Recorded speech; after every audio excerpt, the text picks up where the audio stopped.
Hello and welcome to Type King. Now, this is a typing game combined with a platformer. Technically, you don't need to do either one of those things. You can combine them into one activity. If you want to check out the game, by the way, there is a link in the description. There is a free demo available, and the game actually already comes out in 10 days from the time of this recording.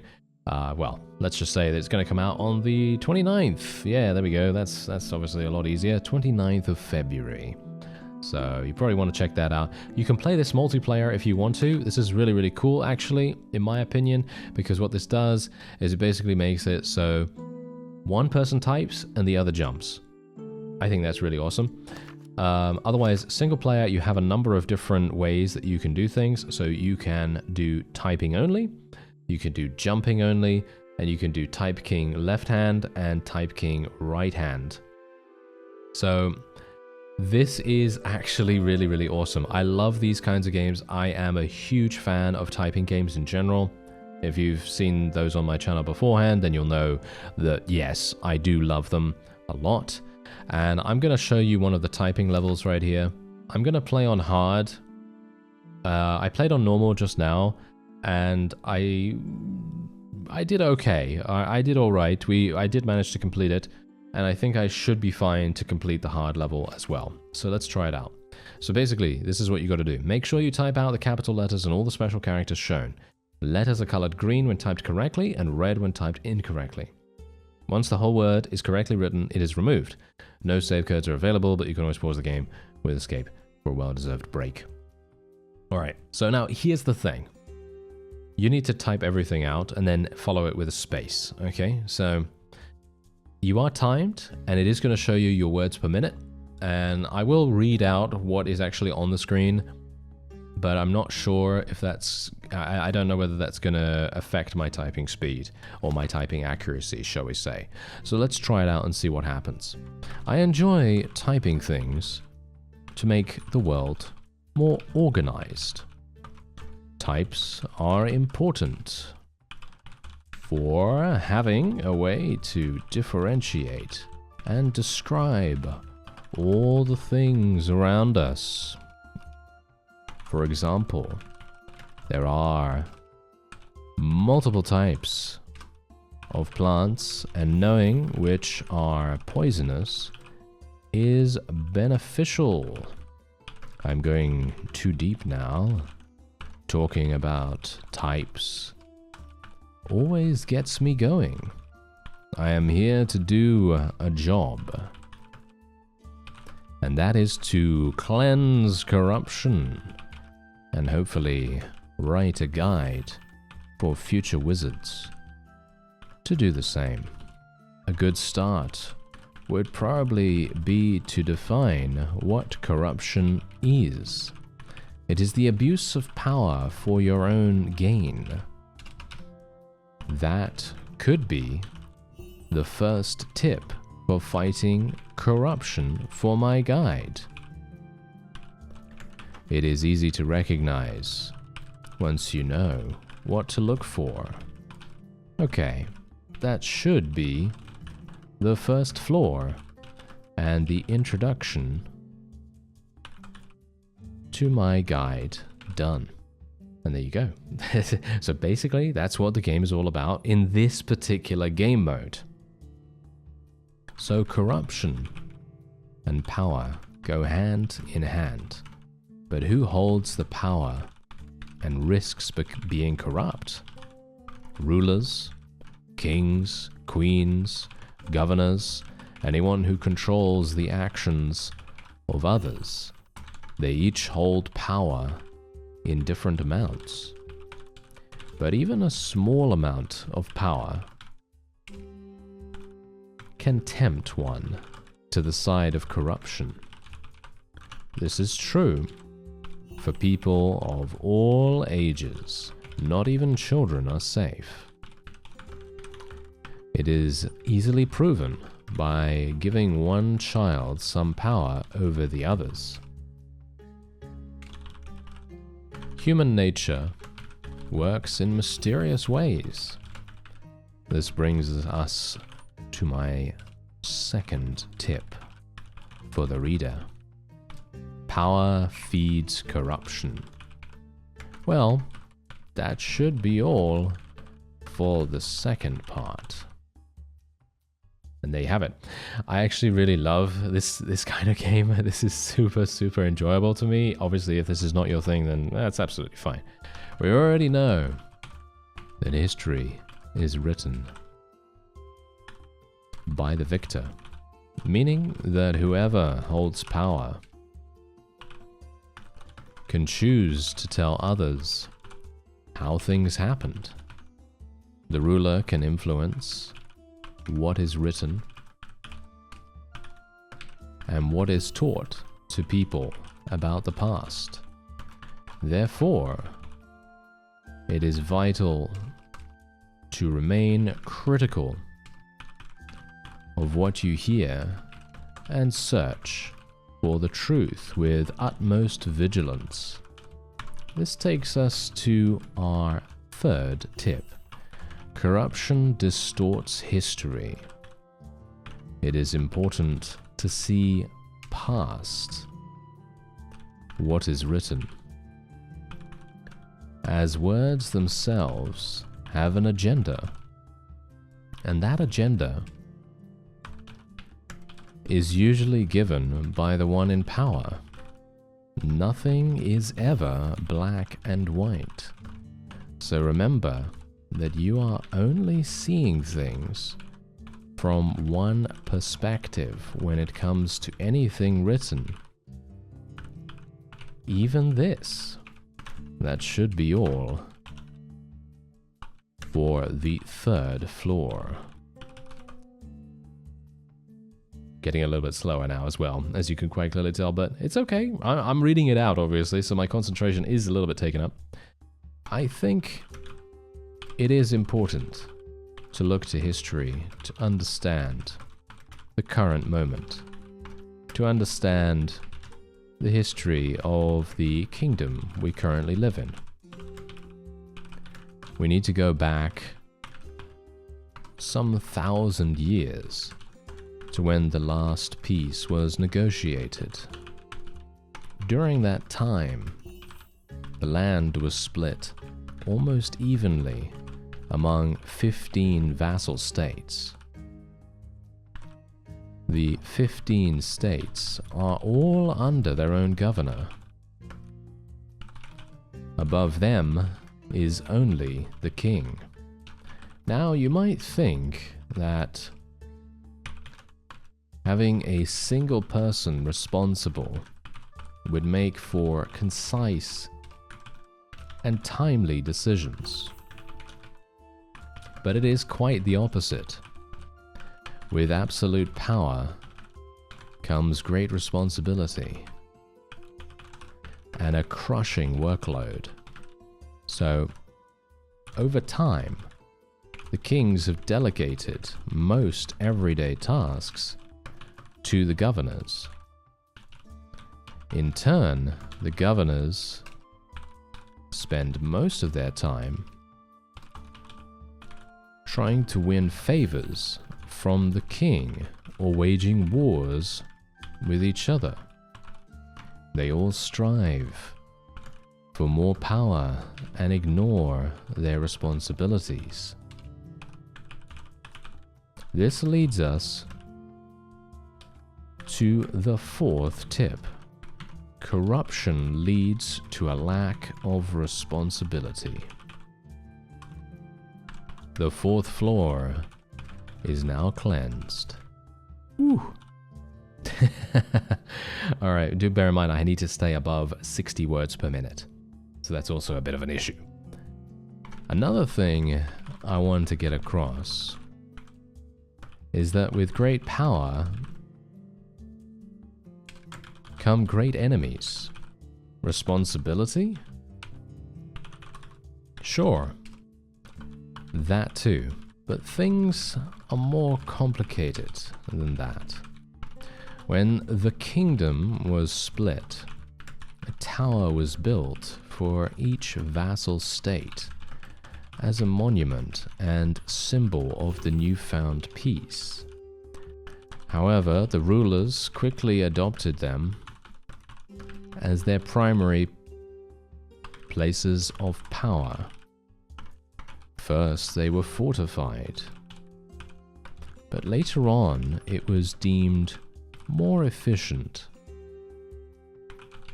to simply limit access to protect the governors.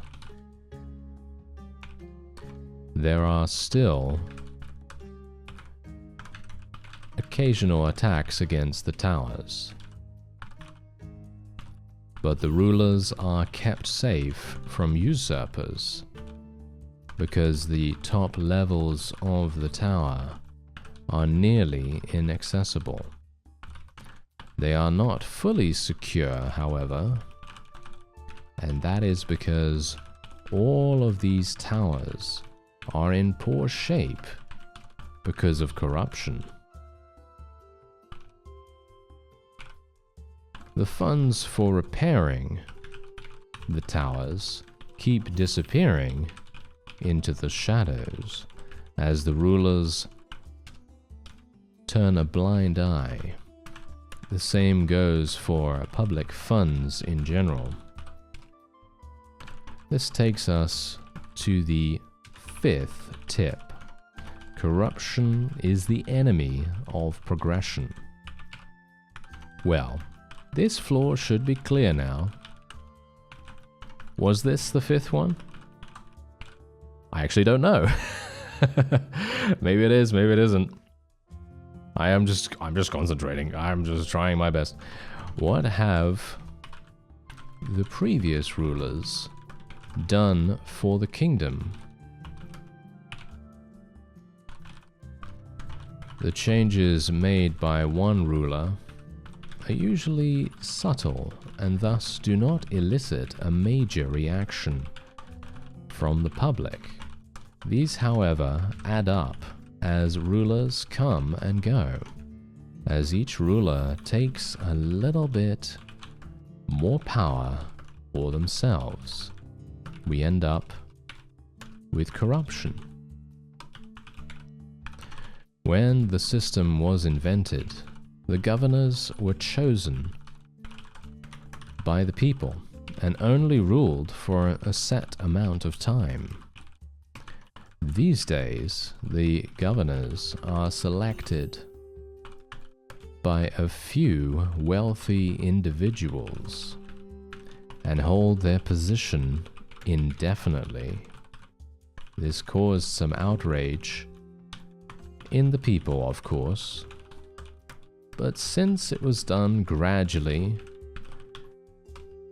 the outrage was not enough to change things. It is important to notice these smaller changes as they happen and think of their effects in the bigger picture.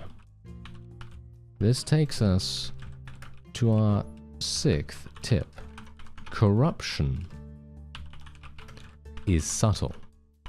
This sixth flaw almost got me going in circles, but it should be cleansed now. A very interesting story as well, in my opinion at least, and a lot of sort of like life lessons and stuff like that actually going on here. Transparency is the key to opposing corruption. It, however, is hard to uphold, especially since any corrupt person will do their absolute best to hide their true nature. And usually, they also have the power to do so. Still, swift action is needed when corruption is uncovered, or else it will keep spreading. However, it is important to realize that fighting evil forces is risky and can earn you enemies in high places. The best way to fight is to not do it alone, as there is strength in numbers. So, try to gather numbers as early as possible and get your message out. This takes us to the 7th tip in fighting corruption.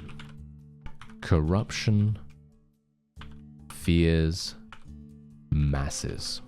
Successfully overcoming corruption takes a whole village. Another floor cleansed, and even more wisdom gained. Got to do those exclamation marks as well. Alright, here we go. We're getting close to the top. I have already made it to the second to last floor. I never thought cleansing corruption would be this easy. Maybe I am just that good. I wonder if writing those tips before was really necessary. Maybe all it takes is to bring light to the darkness and expose everything. Why is there still corruption if fighting it is this simple? I wonder if we should all just do this once in a while and then go about our business as usual. A little like spring cleaning. Just do it every year and we should be good. We might not even need everyone to participate. If one wizard like me can get so much done in so little time, just let us wizards handle it. Wait, why does it seem like the corruption is suddenly getting worse? Am I causing it to increase now? I need to get my head in the game again. Arrogance is clearly not helping here. Okay, deep breaths, and we will get there. Maybe that should be our 8th tip. Corruption thrives in arrogance. I definitely saw that firsthand. Okay, surely that is enough for this floor. The next one should be the last. And after we have done this next floor, I'll show you the combo mode. I'm not entirely sure how good I'll be at that because I'm terrible at platformers. I can already sense the bloated, corrupt body of the governor just above me. What should I do with them? The people need a leader. At least an illusion of a leader. Though decisions are made elsewhere, even if we were to find a person that cannot be corrupted, they would only rule for as long as they live. None of us can live forever, which again leaves the door open for corruption. Maybe I would be the best option then, to set an example. Surely that is what we need right now. A solid leader to start. Wait, have I come all this way to simply succumb to evil temptations myself? Unlimited power has already been at my fingertips, and I can still feel the temptation trying to blacken my very soul. Maybe this is secretly the reason I am here, to get more power for myself. Could it be that I am simply an evil wizard, here to gather more knowledge and power? Ruling the kingdom would definitely make me almighty. That does sound appealing. But no. I must resist. I just need to come up with a way to make sure this state will never fall under corruption again. Wait. I got it now. What if the ruler was pure by definition? Someone that could not be corrupted. Then we would just need a steady supply of candidates, so their lifespans would not be a concern. I think I might have finally solved this. Could it really work? There you have it. Nice. Nicely done. And we were able to do that with over 60. And as you can see right here, boom, there's this guy. And we're going to transform him into a dog. Because it's a good boy. There you go. You did it. The tower is now cleansed of corruption and the governor has been replaced by a good boy. Good job. And there you have it. That's it. That's basically the typing mode in the game. However, as you can see, I have now completed 2 crowns. And I'm not entirely sure what you're going to get when you get all the way to the end. But I'm going to assume something. I don't know. I'm not sure what it's going to be. Yeah, as you can tell, there are a number of other places that you can go. So, for example, there's a jumping only mode. So I am going to... I'll do normal. Okay, I'll do normal. The platforms start disintegrating when you touch them, whether that be from landing on them or hitting them from below. The higher you are, the faster they disintegrate. When jumping, you can only control the character while it is moving upwards. Okay. Okay, so let me see. Oh, okay. Wow, okay, I am not... Oh no, are you serious? Oh no, this is terrible. Okay, I am... No. Okay, yeah, this is... I am not good at this, okay? I am not good at this at all. Nope. I'm out of here. I'm out of here. Nope. But... I just got an achievement. I literally just got an achievement. Quit to main menu from any game mode. Alright. Wait. Let's do Type King L. Let's see what that's all about. Let's do normal. Type out the platforms before jumping on them. You can also type the platform you're currently standing on to reset it. The higher you are, the faster the platforms disintegrate. You can use the spacebar to erase everything you have typed in case you made a typo and find reaching for backspace hard. Codes shown in checkpoint floors can be used in the main menu to continue where you left off. So this is basically the main game mode. I would personally highly recommend playing with another person, playing with a friend of yours, someone you know, because then one person can type and the other person can jump.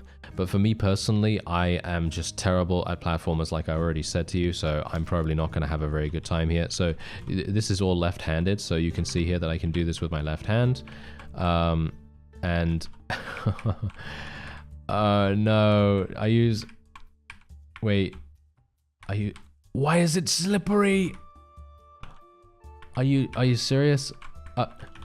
Okay, wait. How do I actually keep these? Oh no, I'm sorry. No, I can't do it. I've been typing for 20 minutes and I can't do it. I'm sorry. I literally just cannot do it. But here's the thing. I absolutely love the typing in this game. I think this is a super fun experience, and I kind of wish there was more like not an endless mode, so to speak, but I wish there were more levels with just the typing, because for me personally, I am not good at the platforming at all, as you can quite clearly tell. Obviously, you can play on easy difficulty if you so desire, so that you don't have to worry about so many slippery platforms. As you can see on hard, all the platforms in this mode are slippery. I mean, how do you do that? I don't know. I have no idea. But yeah, multiplayer sounds super fun as well, in my opinion. But there you go. That is indeed Type King. I'd highly recommend it just for the typing portion alone. And if you're also a person that really likes platformers or can deal with platformers better than I can, then this is also something for you. Anyway, that is going to be it for this episode. If you'd like to check out the game, there is a link in the description.